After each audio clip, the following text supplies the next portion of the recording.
That one guy that plays for Dodgers, he's fun to watch. He's got a great attitude. That one guy? Yeah. That one guy? He's got a great attitude. Yeah. He's always nice to the umpires. He's always nice to the guy at second base when he hits second base, and he pats him on the back. Says, "Good to see you."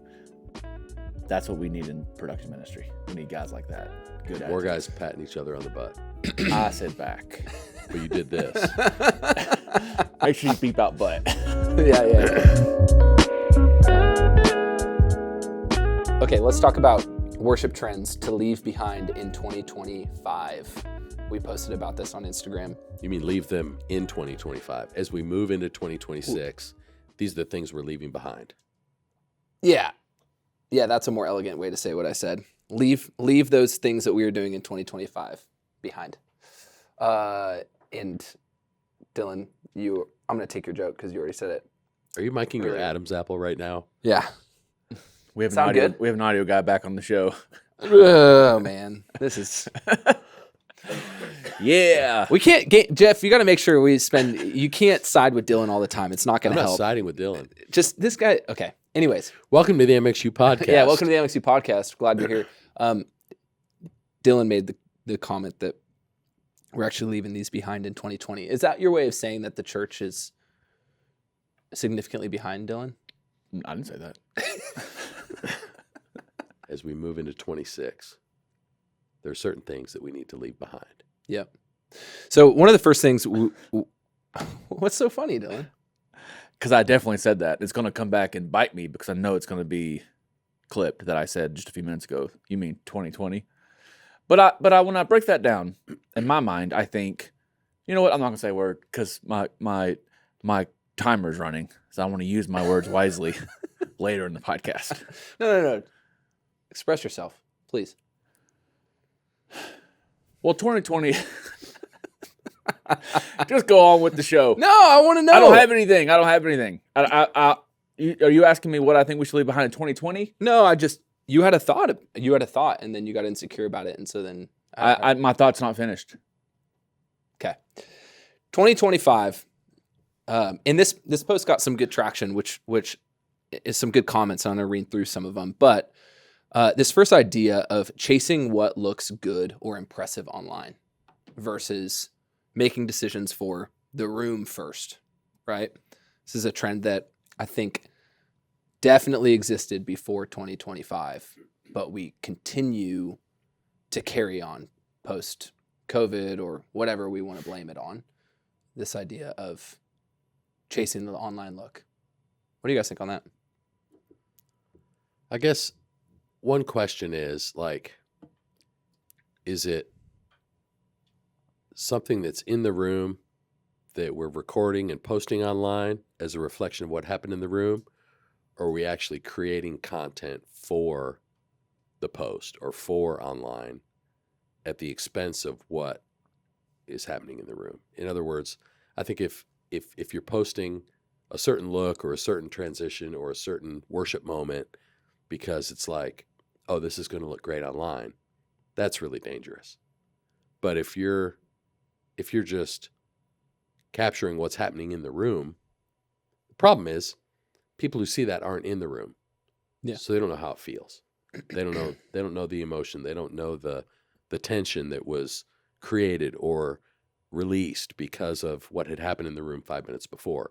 If all somebody sees on the post is, oh wow, look at those lights, and boy, my iPhone mix doesn't sound that good. Like, it's just weird to me. I don't know. Who's posting it? The church tech or the church? It could account? be the tech. It could be the comms department. It could be. Yeah, we could get to that because I think that there's a later point. When you say comms, you're not talking about free speak too. You're talking about communications. Gringo, only Gringo. Because I would love to meet a church that has a comms, like an actual comms, like a free speak department. I'm not because talking they're about probably out there. No, I'm talking about communication. Yeah, Communications but team. you gotta clarify that because somebody's gonna eat that up. See, he's annoying sometimes. Sometimes. Well, especially Time out. It's you said comms in a production podcast. I didn't say calm. Okay, but don't challenge Sandstrom on his words. That's like the most. The reason why I ask is and I may have misunderstood your question. Yeah, because you weren't listening. I was listening. You said, what I heard was our church is trying to duplicate what they're seeing on Instagram or social media inside of their room. But the answer that he gave was not drafted around that question. So I may have misunderstood your question. So I was asking a clarity question of, are you talking about church texts that are posting it or the church social media account? Because in my mind, if a church social media account is posting snippets or clips of the weekend experience, the argument there would be, well, we're posting that because we want people to see that we are a church that's interesting to attend. Yeah. Let me narrow it in a little bit. It's really making programming decisions or set selection around the stream instead of the room. So, we're going to do this transition so that we can jump to that one bumper here on the stream, and really like equally weighting or even over prioritizing the stream, and then therefore the room suffers because of that decision making. Makes sense? Yes. Yeah. Interesting. Well, there's no way to know if the room is suffering by watching the post. So, well, it's not even about the post, right? Yeah, it's yeah. just about the stream itself, or like the decision of I'm sure maybe you guys have been in a room where you're just like, why did we do that? So example would be worship trashes out, and instead of letting the room just settle and engage with the Holy Spirit in this moment, we go to a scene off-site that's like, hey, thanks for joining us online. And then people in the room got to either engage with that or not. Yeah. Is that what you're kind of saying? Yeah. Like, we're willing to sacrifice the Holy Spirit sitting in the room so that the 4 people watching online can also experience and they get a connection. But it's not really 4. More than likely it's 40 because 5 per family, and how churches do that. But well, another point to this is, okay, we're going to chase what looks impressive online by having a separate broadcast mix, and we're going to purchase all the gear. We're going to have the positions to do that. Yet it sounds horrible in the room because we think, we got to make sure that we've got waves plugged, like front of house console. We don't have Waves Tune or other tooling to be able to help the online mix. So we need to have a separate position, so on and so forth. And meanwhile, like, we haven't figured out how to even really serve the room well, but we've added all this complexity to chase an impressive online mix, maybe, right? Could translate in a lot of different ways. Yeah, that's a big one. Yeah. I think if people, I wish teams would invest in training to the point where the person sitting behind the front house desk can create a compelling, impactful experience for the people in the room and online. Yeah. And I think with today's tools, that is 100% achievable. Mm-hmm. I think, to invest additional resources in a separate broadcast for 99% of churches is irresponsible. couldn't agree more. Love it. I know one mix right now that comes top of my mind. Boom. It's console only driven on the weekend. Front of house console only, no broadcast mix. And it sounds incredible. Mm-hmm. And they might even mix monitors from that same console. They don't, but But that's, but it's some doable. do. It's doable. Yeah. It's doable. Yeah, absolutely. Let's talk about programming, building sets, production decisions that our volunteer teams can only pull off on their best possible weekend. Right? We see that often, like just aiming for, we've talked about chasing the new creative ideas, so on and so forth. But yeah, revving our RPM so high for our team to execute just one of the 52 weekends. Yeah. I think there's nothing wrong with being aspirational. We've talked about that a lot. Like, I think it is okay for you to say, man, I would love to be able to do X, or maybe someday we could achieve whatever. But that's different than saying, gosh, the only way we can be successful is if every Sunday is like Christmas and Easter. Mm-hmm. I mean, I think not that we lower our standards, not that we compromise, not that we're diluting anything. It's just, no, there needs to be a reasonability to our approach that says on any given weekend, we have the team and resources in place to be able to achieve these results, and that everybody is good with what's expected of them in that way, so they can walk in and confidently execute their task, whether it's managing graphics or mixing audio or running a camera. Like there's a baseline of excellence that's really good, that doesn't require, like you say, the RPMs to be in the red for everybody all the time. Because when that happens, the engine's going to blow at some point. Like people are going to burn out. People are not going to be, it's just not sustainable. Yeah. So like if your team is always living in the red, I would say let's assess where that is coming from. Is it that the expectation is so high that people are just feeling like they can never succeed? Or like what is it in you as the leader that is striving for that? Because it is a balance, right? You want people to continually get better. You want to challenge people to stretch. You want to kind of, okay, let me reach beyond what I think I can do. But if you're living there all the time, that's tough. Mm-hmm. Yep. I don't know. What do you think? Oh, it never about ends. that? I mean, it comes every 6 days, 7 days for Yeah. Saturday versus Sunday. Consistency is something that we've talked about, and that's what I hear. Can we just go through a season of being consistently good? Good can be defined, I know it's subjective, Excellent. but excellent. Like just be consistent. As soon as you finally find a sermon series that you can just be consistent with good teaching and good worship, and then you come out of that season and now so everyone's kind of, I'm playing in my head right now, everyone's kind of grooving on the team. Production and worship's feeling good. Everybody's feeling good. We're on time. It's not easier because we're still striving for excellence, but it makes sense. It's within what we can do. You're in with a our team. groove. Yes, we're in Yeah. a groove. But then the next 6 to 8 weeks, it's a new creative component every weekend. It's a new Easter every weekend. It's a new Christmas every weekend. I would just want to sit back as like an evaluator and go, now how do y'all feel now? I don't know. Yeah, I mean, very practically, we're walking through this in our church. We are small, under 100 people in our church, and we have enough musicians, we have enough talent in our church to pull off a full band every week. There's been many times where I've been tempted to go, yeah, like that would be really fun to do that. But that would require almost all the skilled people we have in our church to rise to the occasion and pull that off. And maybe we could do that on our best weekend, on our, for us to establish a culture that now, yeah, we have full band worship sets every week after week. That I think that's very practically. So some church out there, you might need to hear, like, you don't need to have drums every week. If you only have one drummer in your congregation, probably it's not sustainable to have drums every week. And that's okay. Can I ask you a question? Yeah. What if the pastor is saying it is not a choice worship leader? We have put drums in place in this is what our sound is. Yeah.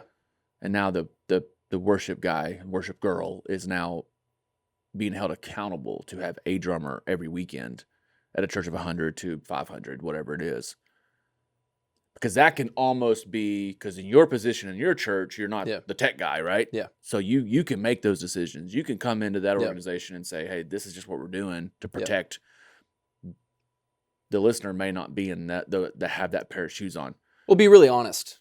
Do you only have one drummer because you're not good at recruiting new volunteers? And are you certain you don't have more drummers in your church? Can First we go question. off a trail real fast on that? Yeah. Because you said recruiting, and that's really hot right now in the church. Do you think the church has recruiting issues or retaining issues? Well, I think it's both. I think the church is really good at recruiting.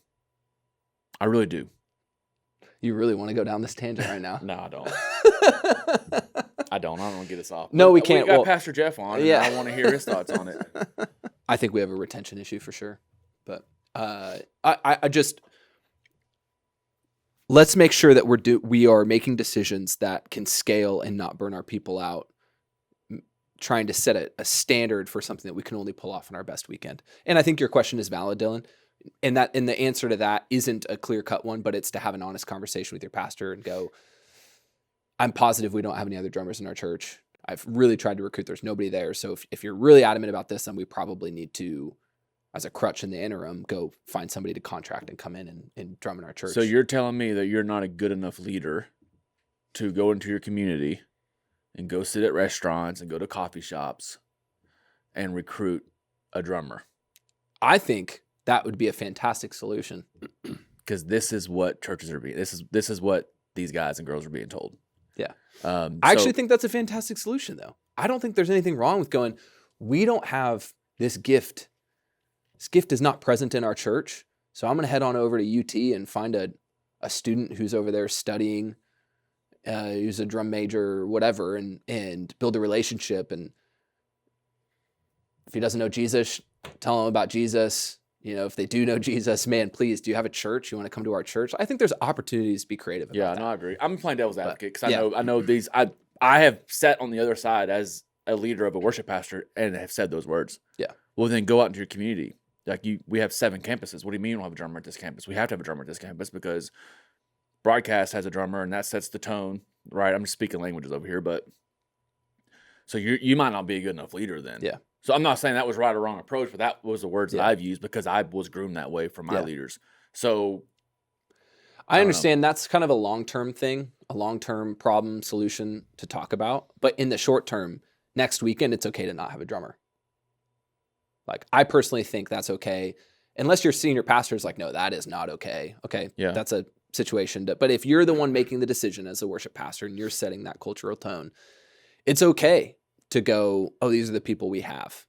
And we're not going to overextend ourselves just for the sake of overextending ourselves because we've become legalistic about, oh, well, we have to have a drummer on Sunday.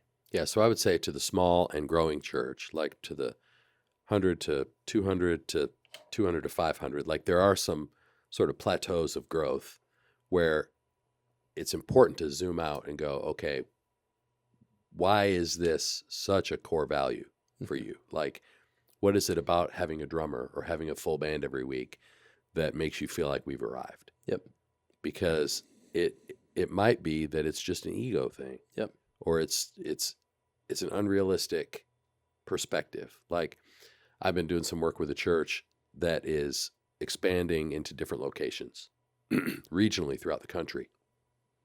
They started in Alabama, and they had a group of people that started as a watch party of their online experience in Nashville. And now they have a thriving church in Nashville that's been just watching the broadcast. Yeah.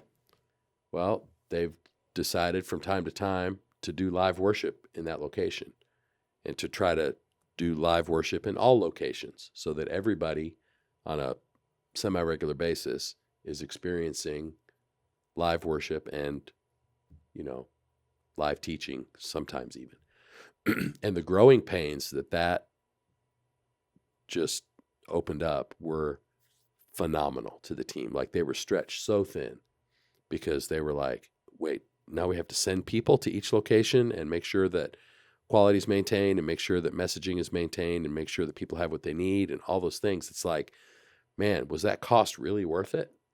Maybe once a year for a night of worship, maybe a quarterly thing, maybe a whatever. But to put that on and every week, okay, now all of a sudden we're not a watch party, we're a campus. Oh, now we're not just a campus, we're a church with all the infrastructure and back end needs that a staff would require. I mean, that's a massive undertaking. So I would say, first we've got to clarify the why. Like, is it just because you think modern worship has to have a full band, or is it something else? I don't know. It's interesting. Yeah. Yeah, that's a good example. Let's talk about excellence not always meaning complexity. People make this mistake often. Excellence means we need to be more intricate in our systems. We need to have more, right?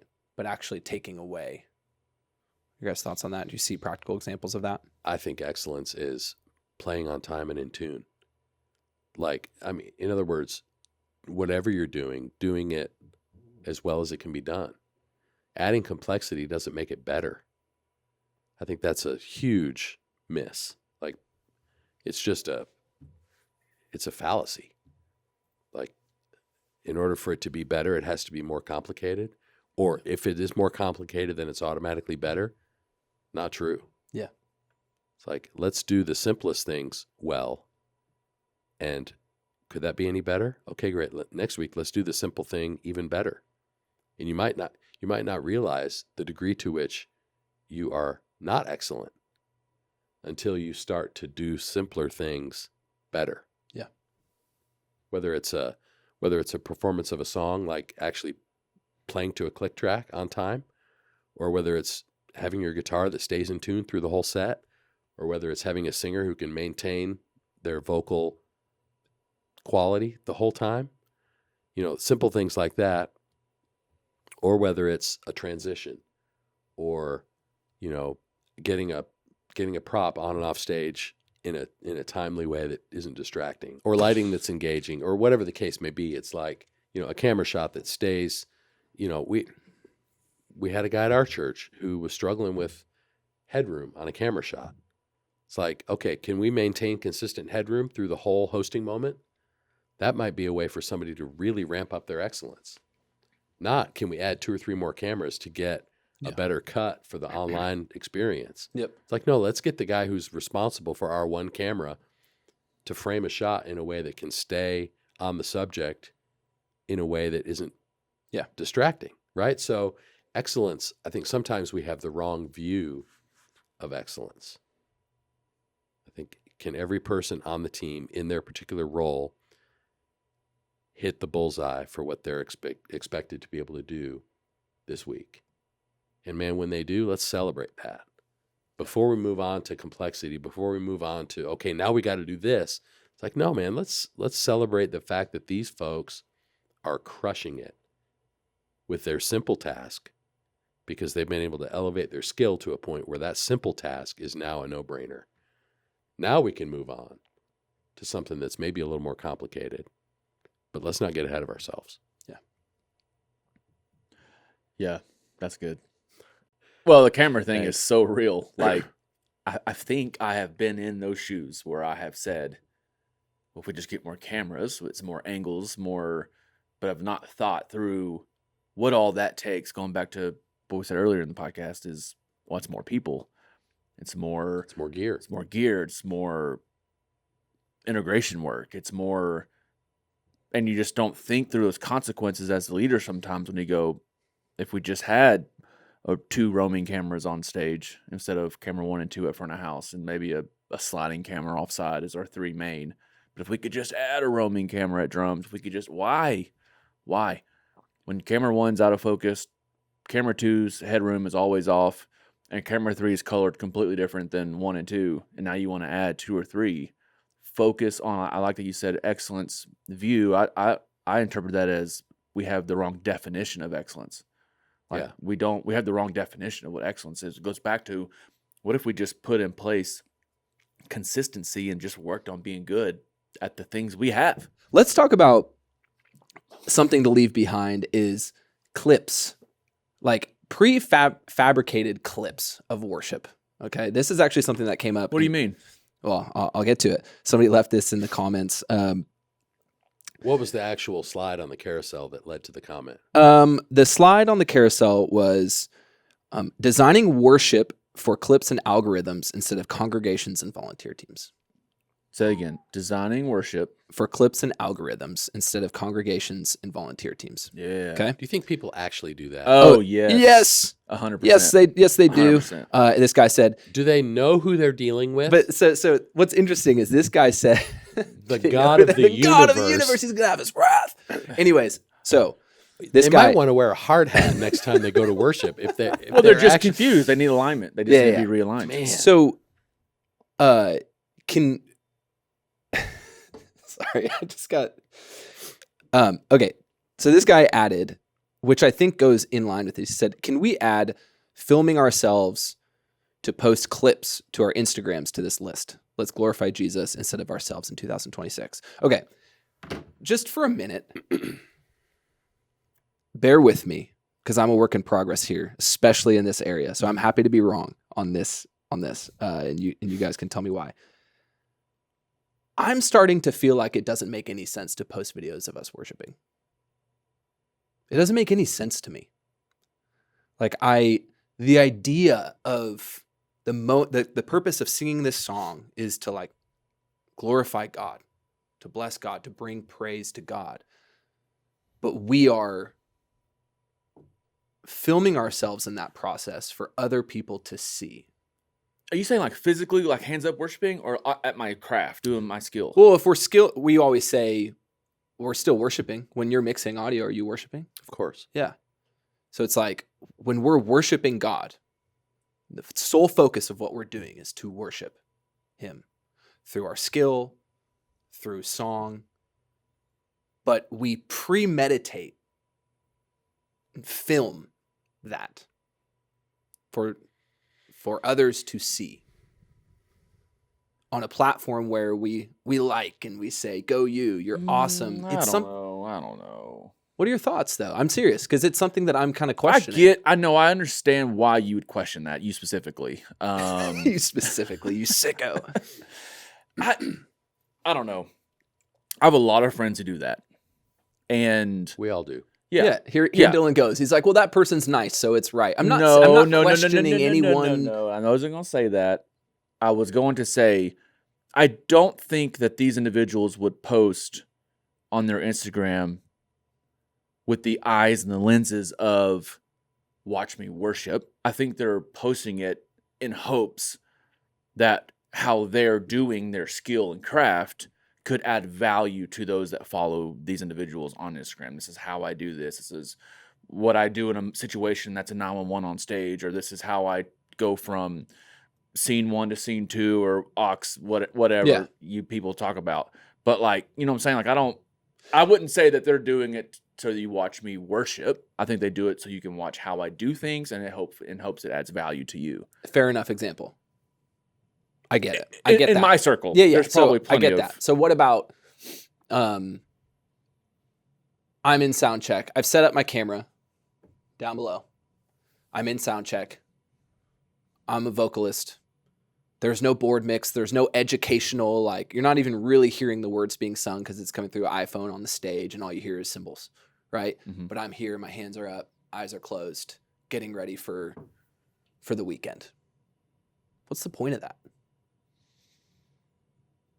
Because that's happening more than what you're saying, to be honest. From my perspective, I see a lot of that. I see a lot of like... That's just weird. I haven't seen that yet. I would say probably find somewhere else on stage so that you don't just hear the cymbals. I would start working on being consistent. And no, I've not seen that. I'm not saying it doesn't exist. Yeah, that's a little strange. Again, maybe this individual is saying that I can pursue Jesus and I can be spiritual in a sound check by worshiping and being engaged, and hopefully. But why do I need to see that? Because maybe a vocal that follows this vocal is like, I just like to follow this individual to be inspired and see how they do things at their church. And she engages in sound checks. Well, we don't engage in our sound checks. We need to start engaging. So then that person steps up and maybe becomes a spiritual leader for the team and says, hey, we should take sound checks seriously. We should take it and we should be worshiping. I don't know. I'm playing devil's advocate again because I don't know if I would just go straight to the heart and say, and I'm not saying you're doing this, but I don't know if I'd go straight to the heart and say that person has a heart issue, and they might, but I don't know if I would.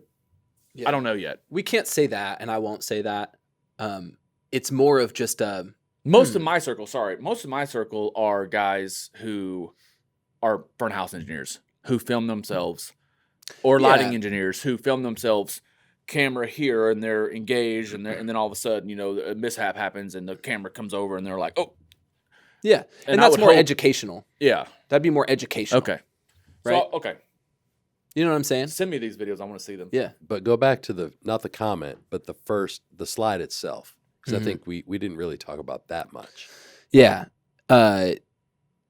Designing worship moments for clips and algorithms. That to me is where the problem is. Yeah, I agree. Like that, when you say designing worship moments, anything that's contrived, anything that's fabricated, manufactured to look a certain way because it's going to get a click, that's a massive problem. Mm-hmm. Yeah. Because we joke about it, but like, what are we doing? Mm-hmm. If it is worship to the maker of heaven and earth, who are we to be so prideful that we want to say, look at how cool we are? Yeah. We should be on our face. Yeah, totally. I mean, it's a spiritual, like, it's an issue. If that's what people are doing, you're just completely sabotaging the whole purpose of why we gather. Well, and we just got to, we could go through right now and just on MXU's Instagram, because they know us and the algorithm, like you could see it's everywhere. The amount of people with the camera flipped around at them pursuing their craft and going, I feel like there's somebody out there that needs this. And so the Holy Spirit told me to start recording myself more this year because I just really want to tell others what God is doing. And I just go, I sound cynical when I say that, but only because humans, we're sinful, man. Like we don't even realize subconsciously, oh, I've got my camera on. It's just there. It's just recording me, but I'm just going to be me. You sure you're not raising your hand so that you can look more engaged to the camera? Are you sure you're not wearing that one thing just so that you look it? Even, I mean, to be honest with you, people posting like, here's my outfit for worship today. That happens a lot. Here's my outfit. This is like a thing with our sisters in Christ out there, just going, let me show you what I'm wearing for the worship set today. There can be some helpfulness in that, maybe. But it's a slippery slope. A good example, Shannon Pinkston. Shannon Pinkston's great. She's a vocal coach, and she'll post stuff like, hey, finding like appropriate things to wear on stage as a female is like important. And so like, I'm going to help people in this way. And I'm like, hey, I get that. And I know Shannon, I know her heart. And so I can trust that. But then Instagram is full of a place where you don't know people and you're just kind of like, why are you posting that? Like, who's that really glorifying in this situation? Well, the bottom line is, based on our topic of things we could leave behind, I think if people did less of that in 2026, it would not be a bad thing. Yeah. Not that we have to wholesale cut it. Yeah. But I think even for the influential folks, coming across my feed, if I had 6 or 7 fewer videos every week that came across my feed, would not be a bad thing. I feel like every day, every time I open Instagram, there's 3 or 4 new things. And it's like, okay, it's helpful to some, but it's a lot of the same information over and over again. And I think there is time for training. There's time for skill building. There's time for training videos, whether it's MXU's training platform or somebody else. Yeah.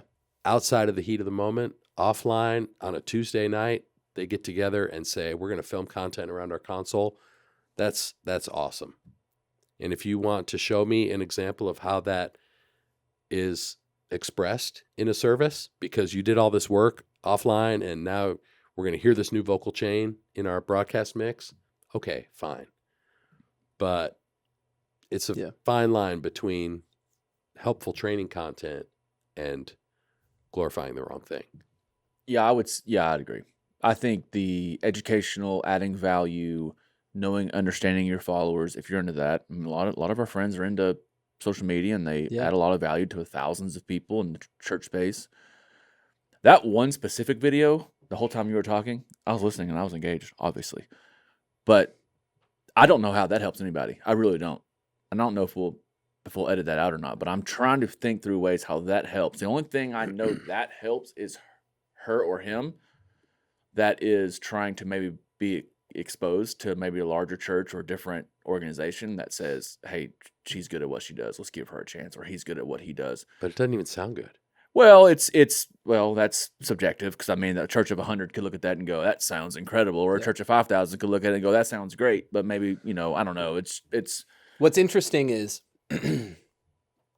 I also, not to get too judgmental of one's heart, but it does mean something different if so Elevation, for example, they've got like a team of people with cameras who are around doing their job is to capture moments in their church and tell the world about it. There's a difference between that. That's a comms team. By the way. That's a comms team. Comms team. Got There's a difference between that and me, Spencer, worship leader, going, I'm going to bring my GoPro to church today and do the edit myself. Yeah. And do all of this and then go post it later. I do think there is a little bit of a difference there. I think oftentimes some of the most well-known worship leaders out there that we see are never the ones posting. They're being posted about, but how much of that can they control? And so I just wonder if we should leave that behind in 2025. Is that what you're wondering? I'm wondering if we should leave some GoPros behind in 2025. I don't think it's POV GoPros. I don't think it's much of an issue in the technical space where you're primarily talking about. Yeah. I don't think it's as much of an issue. I think it's more of I'm on the platform and dang, man, I just looked good that Sunday and I sounded good.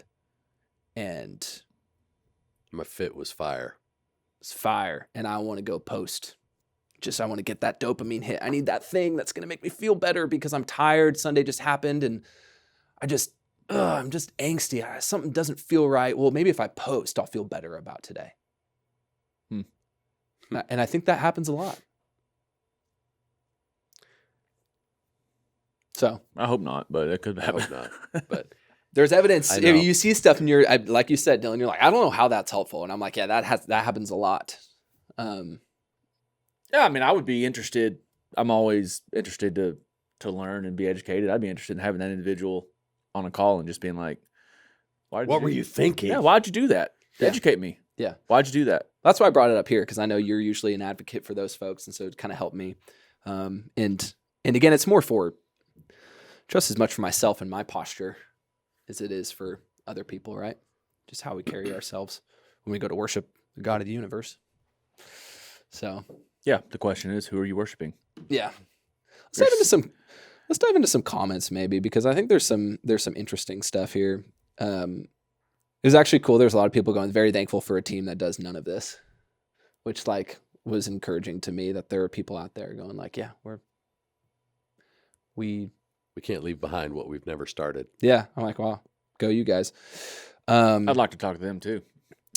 It was also interesting. There's no way they're perfect. It was also interesting some of the critiques. Like this person said, nothing in this post reminds people that worship is to God.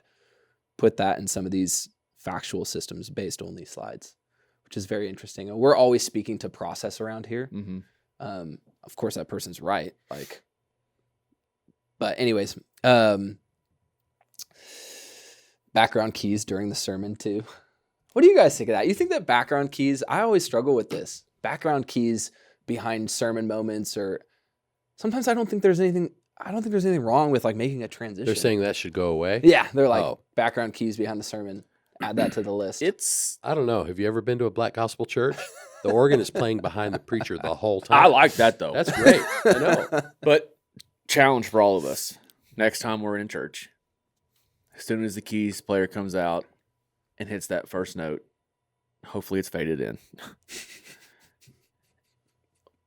Look around the room and look at everybody getting ready to leave. People are checked They start out. adjusting their purses. They start getting their phones out because they know it's done. I struggle with this too because I like the way it makes me feel when the keys come in, when done right.